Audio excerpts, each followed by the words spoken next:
si sister, si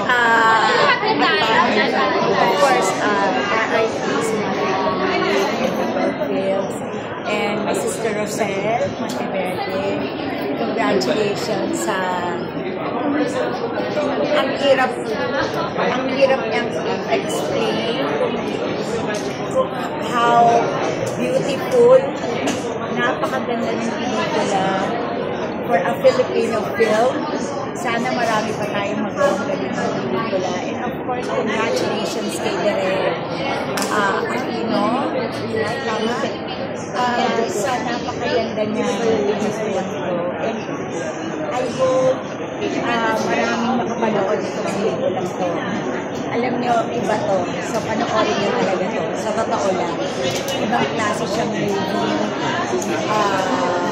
And bukod doon, I think, totoong may future itong movie na to. Hindi lang future, best future.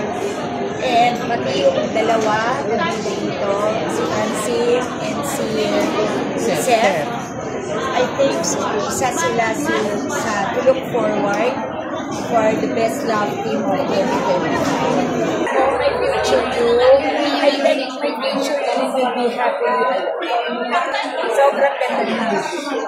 As in,